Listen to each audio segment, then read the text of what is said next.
है जैसे कि इतिहास एक बार फिर से दोहराया जा रहा है। भारत के दोस्त देश जापान के अंदर भूकंप के बाद अब सुनामी का बहुत बड़ा खतरा। आनन फानन 1 लाख लोगों को निकाला जा रहा है। जानेंगे किस तरीके से बहुत बड़ी वेव उठ रही है और इसका क्या मतलब है। क्या एक बार फिर से फुकुशिमा वाला हाल होने वाला है। जियोपॉलिटिक्स में कौन कौन से देश यहाँ आगे आ रहे हैं मदद को, कई सारी चीजें हैं, जानने को आपको बहुत कुछ मिलेगा। आइए जानते हैं इन खबरों को विस्तार से। कल जब पूरी दुनिया जश्न मना रही थी नए साल का, तब जापान के अंदर एक बहुत बड़ा संकट गहरा रहा था। ये संकट था भूकंप का सिलसिला। एक ऐसा सिलसिला जो कि कहा जा रहा है 155 भूकंप आए हैं। सबसे पहले 5.7 मैग्नीट्यूड का 4 बजे शाम को हल्का भूकंप दिखा, ये वहाँ के लोकल टाइम के अनुसार। फिर उसके बाद 7.6 का 4:10 पर, उसके बाद 6.1 का 4:18 और फिर 4.5 का 4:23, 4.6 का 4:29, 4.8 का 4:32। कुल 155 इस तरीके के दिखे हैं, जिनमें से अधिकांश ऐसे थे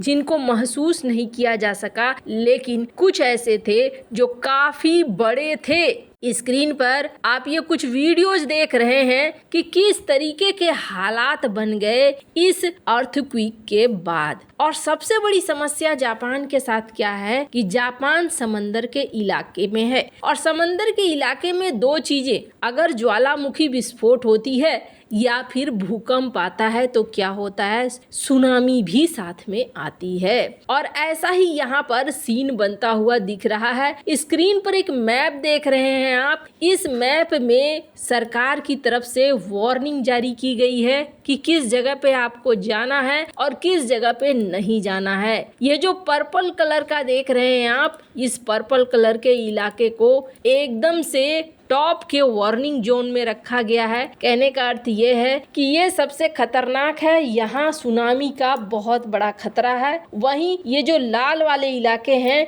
इन इलाकों को भी इसी श्रेणी में रखा गया है। तो और ये जो येलो वाले देख रहे हैं आप, यहाँ एक एडवाइजरी जारी की गई है कि इन इलाकों में जाना नहीं है।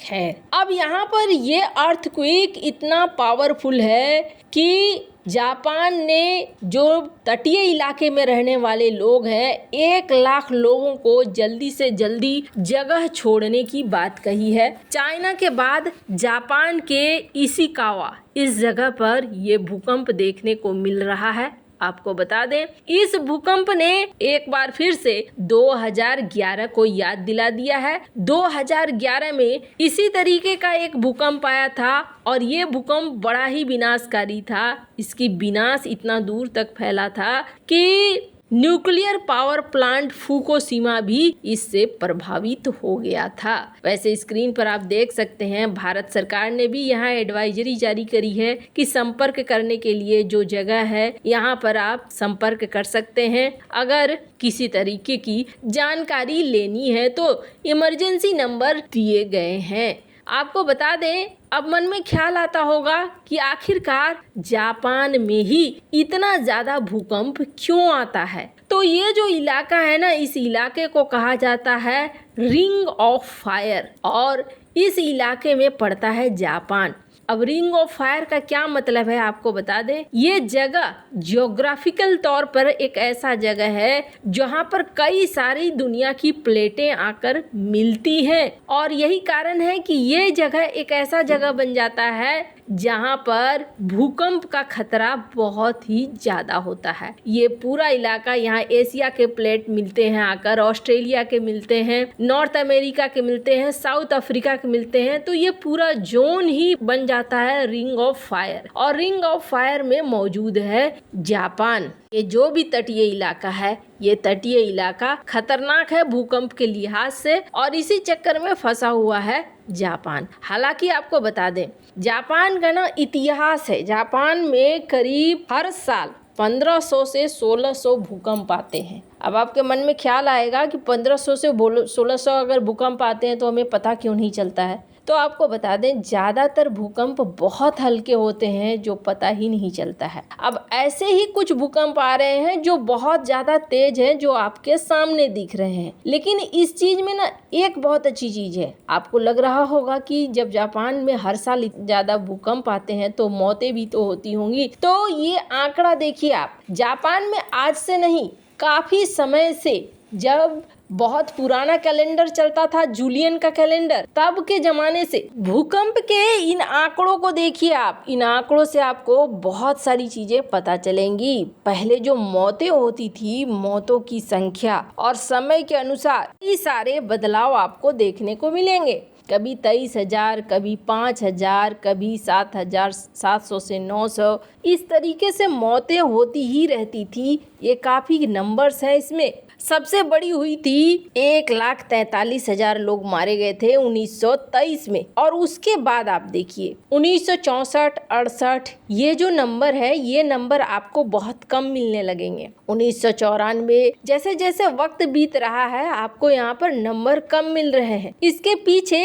एक बड़ा कारण है। और यहाँ तक कि एक बस ये 2011 में जो आया, इसमें भी आप देखिए नंबर कम है पहले की तुलना में। आखिर कारण क्या है? तो कारण ये है कि जापान इस चीज को बहुत अच्छे से जानता है कि उसके यहाँ भूकंप आता है। इसलिए जापान ने अपने देश में आर्किटेक्चर वगैरह में कई सारे ऐसे बदलाव किए हैं, जिस बदलाव के बाद जापान में मौतों की संख्या कम हो गई है। जिस तरीके का यहाँ पर आया है ये भूकंप, अगर कोई और देश होता तो शायद यहाँ पर मौतों की संख्या बहुत ज़्यादा होती। लेकिन आपको बता दें, जापान ने जिस तरीके से अपने इंफ्रास्ट्रक्चर को हैंडल किया है, इसे देखते हुए माना जा रहा है कि जो क्षति होगी वो क्षति ही सुनामी से ज़्यादा क्षति हो सकती है, लेकिन भूकंप से क्षति इनकी कम ही होगी। और अभी का सीन ये हो रहा है कि यहाँ कहा जा रहा है कि 5-5 मीटर तक के ऊंचे ऊंचे यहाँ पर शुरुआत हो रहे हैं सुनामी के लहरों की।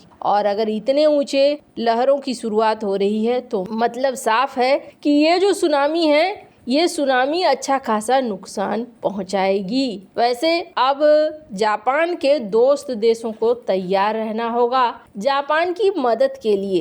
खैर, स्क्रीन पर आप कुछ वीडियोज देख सकते हैं किस तरीके से यहाँ पर हालात अभी बने हुए हैं। वैसे इन सब मामले में आपकी क्या राय है, कमेंट कर जरूर बताएं। जल्द मिलते हैं अगली वीडियो में नई खबर के साथ।